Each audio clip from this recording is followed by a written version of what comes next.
Moving on, our next speaker is Andrés Roemer. Dr. Roemer is the creator and curator of Ciudad de las Ideas, the City of Ideas. He's a journalist and author. He's outspoken and passionate about critical thinking and reason, as are we all. He's a Mexican diplomat, Consul General of Mexico in San Francisco, California. He's also a civil servant, economist, and lawyer. He has never owned a car, which is fine.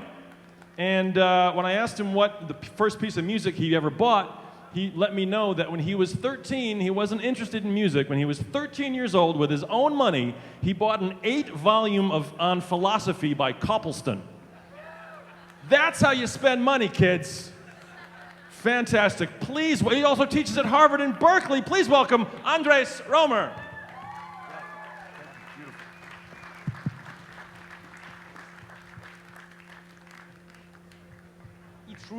It's really an honor to be with you. First of all, gratitude. Thank you with all my heart, with all my brains, my obligation. Gratitude to Richard Dawkins and his foundation. Gratitude and thank you very much to Robin Blummer, her staff, and of course, thank you to the organizers of Reason Rally 2016, because this is a historical moment. Thank you very much. And it's even more relevant because of the political context that we're living. Very soon, in many corners of the world, we'll have to vote for our next president. And it's a big responsibility because depending on the leader that you follow, we will have sound or unsound political and policy matters to sustain us or to destroy us. So thank you, Reason Rally, for being today here. I have to make you a confession, okay? This happened to me 3-4 days ago. I moved from Mexico to San Francisco. I'm not anymore the General Consul of Mexico, by the way. I moved 3 years to the Republic of Berkeley and San Francisco. And since then, in the first minute, I went to therapy. Why? Because they told me, if you don't go to therapy in Berkeley, you don't belong. And I wanted to belong. But after 3 years of therapy, my doctor called me and told me, Andrés, I have terrible news for you. What? I have to tell you something very sad. Well, after 3 years of therapy, 3 years you wait? What? Andrés, I'm sorry, but I don't understand Spanish. The good thing is that here today, with you, my friends, where I really belong, because we share in Mexico, in Japan, in Iraq, the same core values. Science is science wherever you are. Science is science, but also theocracy is theocracy, but is terrible wherever you are. And we not only share the same values, we share common problems. Climate change is not only in these borders. Empowerment of kids, of women, is not only a problem of America. Actually, sexual education, not as a wishful thinking, but a real fact of life, and the empowerment of women as the only way, the only unique way to really end and combat poverty is giving to women all the rights and all the empowerment. And that's abort borders.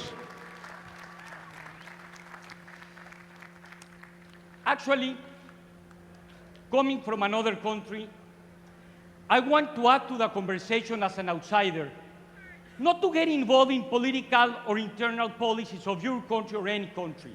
A great secular Mexican thinker named Benito Juárez said, entre los individuos como entre las naciones, el respeto al derecho ajeno es la paz. Which means, in other words, the respect for the other and the dignity of the other, and not getting involved in internal policies if they don't destroy or harm anybody, means peace. So let me talk to you as an outsider, because now more than ever, we have to share and make reason call to action.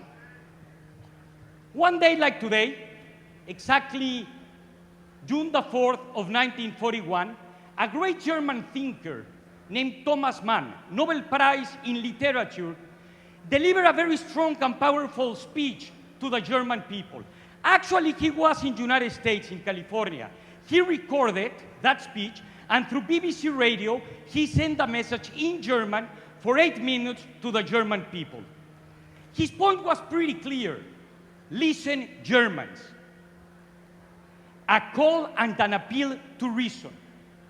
He told the German people, you know, the world is suffering terribly.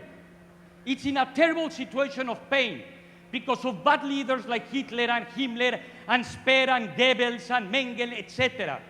But they're not the only responsibles.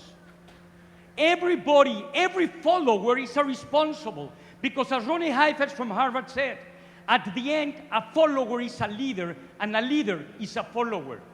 So all of you, and mainly the people that are aware of what is happening and are quiet, are more responsible than any other people. So what he tried to mention was an important point, the responsibility of what we're aware. Secondly, he tells us a lesson. Thomas Mann in 1941 said, there is no more powerful force in nature, in humanity, in society to transform our lives for better than a critical mind. A mind that explores new questions. A mind that forgets old questions. A mind that tears walls, psychological walls, concrete walls, fear walls. A mind that challenges the status quo. There is not more powerful thing than a mind that goes beyond education and the mantra of common sense. Very well-educated people still believe that the earth is just 6,000 years old. Very well-educated people like Martin Heidegger sponsored terrible Nazism in the history of our country. Very well-educated people didn't understand what Darwin was talking about. Today, even today, people with PhDs do not understand and follow and think that the world is flat. So like the creator of the UNESCO and founder, Mr. Huxley, a critical mind has to go beyond education, has to go to inquiry. A critical mind doesn't believe everything it thinks. Actually, doesn't believe in anything at all. Actually, never stop questioning. A critical mind never stops questioning, but it's fearless. It's fearless of dangerous ideas. But let me tell you something. If we really, we, because we're together, and I love to be first time in my life part of a majority in this place, if we really want to end with fundamentalism and racism, if we really want to combat poverty, if we really want to do sound public policies, it won't happen through walls or through wars, through weapons or through drones. It won't happen looking for scapegoats in our neighbors or in the other. It won't happen through words of hate. It won't happen through superstition or the paranormal. It will never happen because of predestination or the karma or the mantra of the price of the award of heaven or the price of the punishment of hell. It won't happen like that. The only way that it would happen is with critical thinking. Thomas Mann passed 15 years later, but his ideas, very sadly, have been forgotten. Dawkins, Hitchens, Harris, Dennett, Krause have a critical thinking. Galileo Galilei, Giordano Bruno, David Hume, Montaigne, Charles Darwin, Albert Einstein, they have a critical thinking. You know, not only them, we here today, all of us, we have a critical thinking. And you know what? That makes us double responsible. We have double responsibility because as Levinas said, we are aware of the self-defiance and the problem of fundamentalism. So today more than ever, we have to make noise.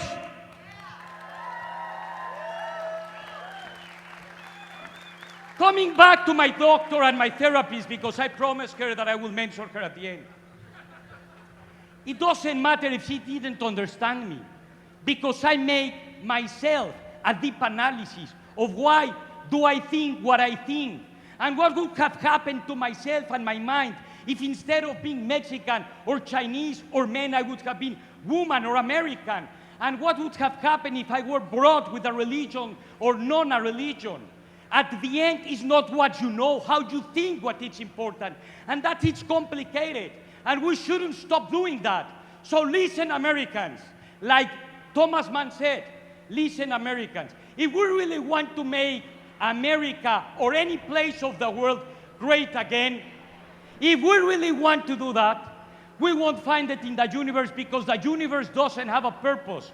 But we can do and put a purpose to our own universe. And that's only through one way. Critical thinking, and critical thinking. Listen, Americans. Actually, don't listen. Don't even listen one word what I have said. But please, a big, big favor. With all my heart, a big favor. Think for yourselves. Thank you very much. Andrés Roemer! Andrés Roemer. The key word is critical thinking. If you don't know much about Andrés prior to seeing him here today, read his Google page. You'll never get out of bed. You go, what am I doing with my life?